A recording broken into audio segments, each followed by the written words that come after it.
The clock struck 8 as I, Eleanor, sat at the dining table, sipping my tea in silence. At 55, I prided myself on maintaining a sense of style and grace.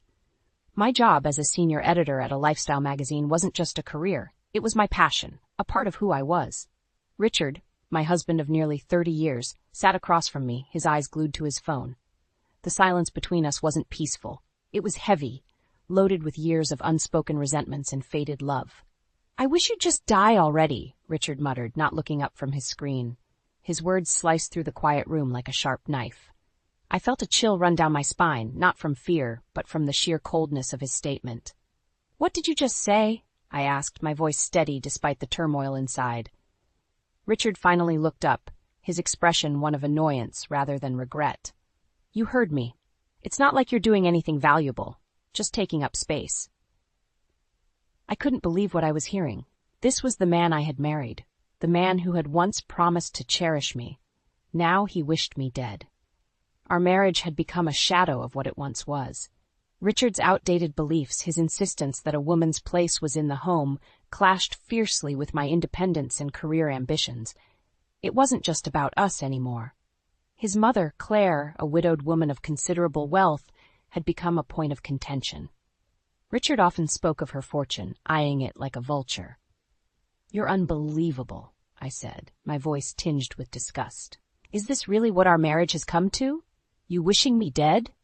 Richard scoffed. "Marriage? This is a contract of convenience, nothing more. And let's not pretend you're not waiting for Claire to kick the bucket for her money." His accusation was like a slap in the face. Unlike him, I had never seen Claire as a walking bank account. She was a kind, intelligent woman who deserved better than a son waiting for her demise. "You're a monster," I said quietly, standing up from the table. "I don't even know who you are anymore."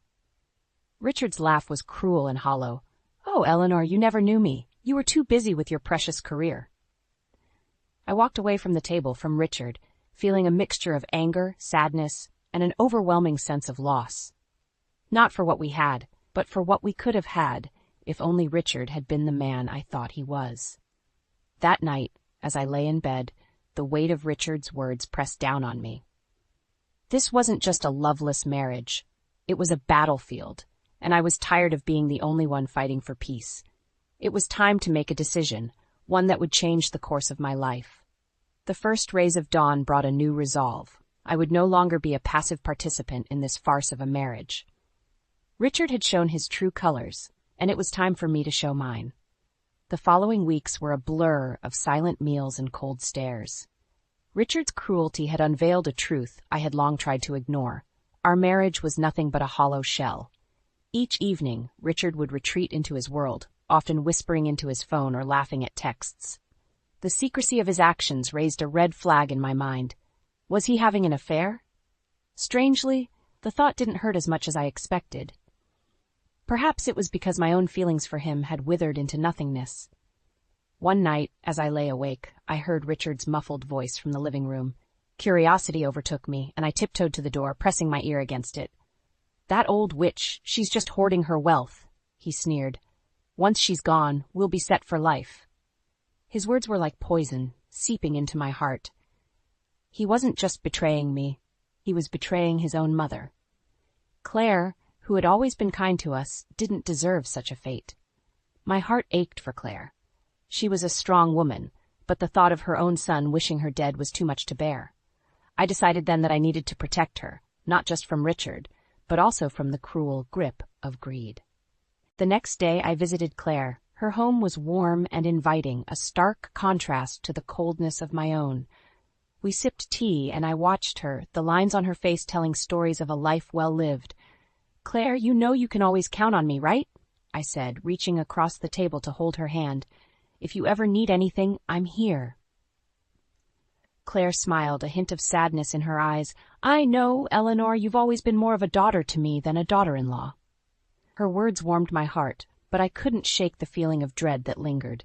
I knew I had to act, to somehow shield her from the greed and malice that had consumed Richard. That evening, as I lay in bed, I realized the extent of my isolation. My marriage was a facade, and the man I shared my home with was a stranger driven by selfishness. But amidst the darkness, a plan began to form in my mind, a plan to expose Richard's true intentions and protect Claire from his clutches. I would need to be careful, cunning even. It was time for the hunted to become the hunter. With each passing day, my resolve strengthened. Richard had underestimated me, and that was his biggest mistake. The stage was set for a reckoning, and I was ready to play my part. The days turned into weeks, each one passing with the heavy knowledge of Richard's betrayal. It was during one of these monotonous days that fate took a sharp, unexpected turn. I had just returned from work when I received a phone call that would change everything. The voice on the other end was Dr. Harper, Richard's physician. "Mrs. Williams, it's about your husband," Dr. Harper said, his tone grave. "We've found something concerning in his latest tests. It's serious, and we need to discuss it with you." A cold dread settled in the pit of my stomach. What could be so serious that the doctor needed to talk to me first?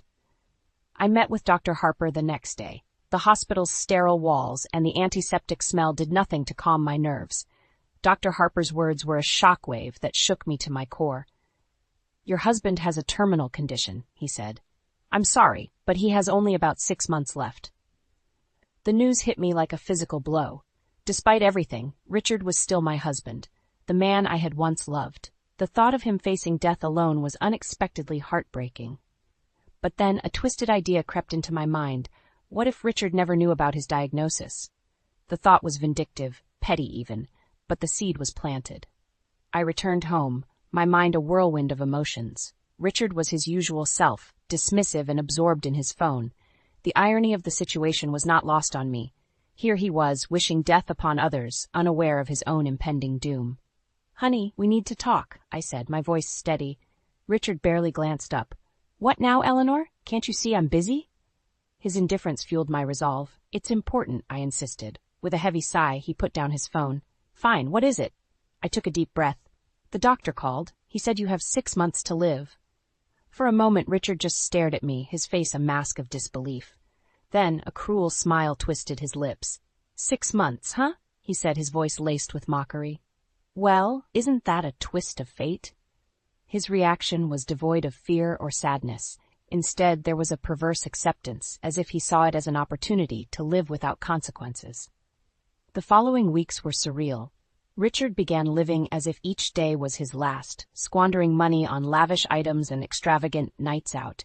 He was like a man possessed, desperate to squeeze a lifetime into 6 months. And through it all, I played the part of the concerned wife, all the while keeping the dark secret that it was he, not I, who was living on borrowed time. As I watched Richard spiral into a reckless abandon, a part of me felt vindicated. This was his karma, a fitting end for a man who had shown nothing but selfishness and cruelty. But another part of me, a part I wasn't proud of, couldn't help but feel a twisted satisfaction in watching him unknowingly live out his last days in a delusion of immortality.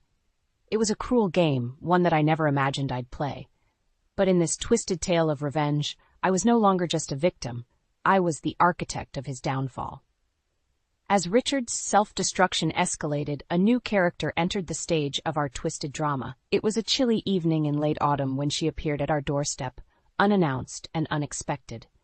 She was young, perhaps in her late 20s, with an air of confidence that belied her years. Her name was Annabelle. "May I help you?" I asked, eyeing her cautiously. "Mrs. Williams, I'm Annabelle. I think we need to talk about Richard," she said, her voice steady and composed. The pieces fell into place with a sinking feeling in my stomach. This was the woman Richard was having an affair with. The audacity of her showing up at my house was infuriating, yet I was intrigued by what she had to say. "Come in," I said, stepping aside. "Let's hear what you have to say." We sat in the living room, an awkward tension hanging in the air. Annabelle was the first to break the silence. "I know about Richard's condition," she began, "and I think it would be best for everyone if you two separated. Richard deserves to spend his last months happy." The suggestion was outrageous. Not only was Annabelle asking me to step aside for her affair, but she also believed the lie that Richard was the one dying. "And why would I do that?" I asked, my voice laced with disdain. "Because it's what Richard wants," she replied, her tone almost pleading. "He's suffering, and staying in this marriage is only making it worse." Her words were like a slap in the face. This woman, this intruder, had the audacity to speak of suffering while she played a part in destroying my marriage. You speak of suffering, I said, my voice rising. But what do you know of the years of neglect, the emotional abuse, the utter loneliness of a loveless marriage? Annabelle's confidence seemed to waver, but she held her ground. I love him, and I know he loves me too. We plan to be together once it's over. The situation was absurd. Here I was, speaking to my husband's mistress about his fictional terminal illness, a lie that had spiraled out of control. Annabelle, you're living in a fantasy, I said coldly. Richard isn't the man you think he is, and this affair, it's just a game to him. She shook her head, a look of disbelief on her face. No, you're wrong. We have something real. I wanted to laugh, to shout, to tell her the truth about everything. But I held back, a part of me wanting to see how this farce would play out. Believe what you will, I said, standing up. But know this, Richard is not a man capable of love. He's a user, a manipulator, and sooner or later you'll see him for what he truly is. Annabelle stood up, her eyes betraying a hint of doubt. I guess we'll see, she said before turning and walking out. As the door closed behind her, I was left with a sense of emptiness. This game of deception and revenge was taking a toll on me. I was caught in a web of my own making, and with each passing day the lines between right and wrong blurred a little more. But there was no turning back now. The stage was set, the players in place. All that was left was to see this twisted drama to its bitter end. The days following Annabelle's visit were a twisted dance of deception and revelation. Richard's extravagant lifestyle reached new heights, and his nights out became more frequent. It was as if he was trying to outrun the clock, to squeeze every last drop of life from his remaining days. 6 months since the doctor's call, the day of reckoning finally arrived. Richard came home late, as had become his norm, reeking of alcohol and arrogance. I sat in the living room, the lights dimmed, waiting for him. Well, look at you, playing the waiting wife, Richard sneered as he stumbled in. What's the occasion, counting down the days to my demise? His words, meant to wound, barely scratched the surface of my resolve. I had grown immune to his barbs. Actually, yes, I replied calmly. It's been 6 months, Richard. Aren't you curious about how much time you have left? Richard laughed, a hollow sound filled with denial. I feel fine, Eleanor. Better than ever, in fact. Death can wait. The irony of his statement was almost amusing. He was so engrossed in his lie that he had lost touch with reality. But there's something you should know, I continued, my voice steady. It wasn't me who received that diagnosis 6 months ago. It was you. For a moment, there was silence. Richard's face, previously flushed with drunken confidence, paled. What are you talking about? He asked, his voice barely above a whisper. The terminal illness, Richard. It's yours, I said, the words feeling heavy in the air. Richard's laughter was manic, tinged with hysteria. You're lying. This is just some sick game you're playing. But as the reality of my words began to sink in, his facade crumbled.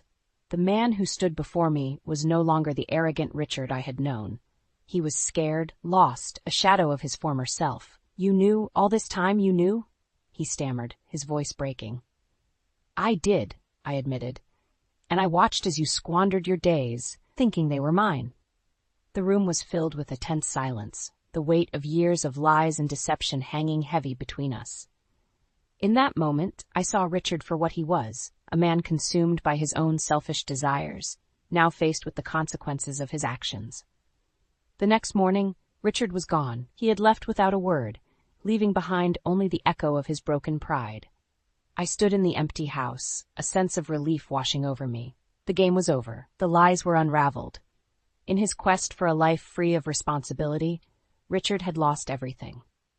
As I stood there, I realized that this was not a victory. There was no joy in watching a man fall from grace, even one as undeserving as Richard. What I felt was a profound sense of freedom, the chains of a loveless marriage finally broken. The drama, the revenge, it was all over.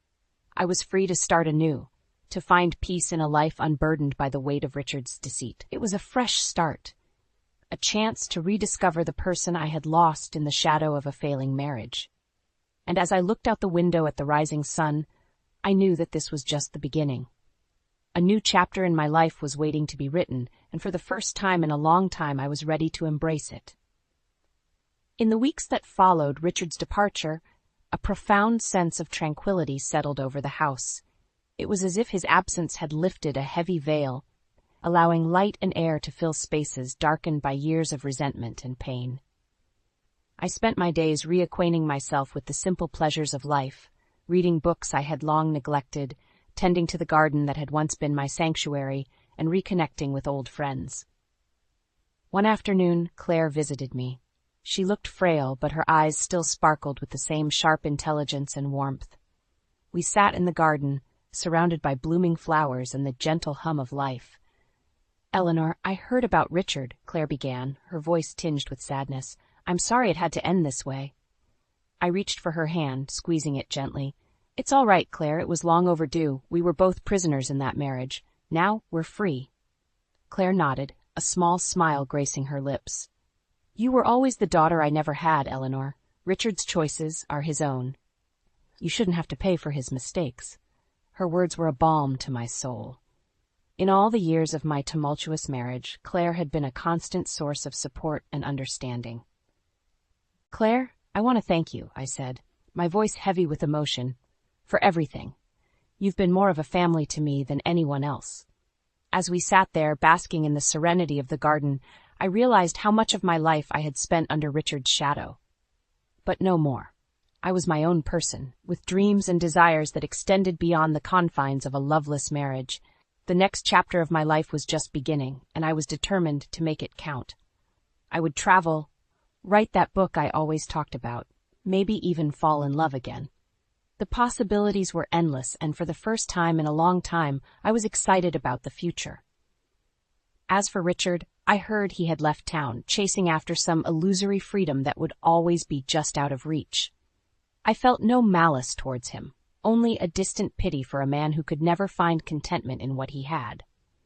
Life, I had learned, was too short for regrets and bitterness. It was a gift to be cherished, a canvas to be painted with bold, bright colors. As Claire and I laughed and reminisced, I felt a sense of peace settle over me. The drama, the pain, the revenge, it was all behind me. Ahead lay a path of my own making, a journey towards self-discovery and happiness. And as the sun set, casting a golden glow over the garden, I knew that this was just the beginning. A new chapter, a new life, a new Eleanor.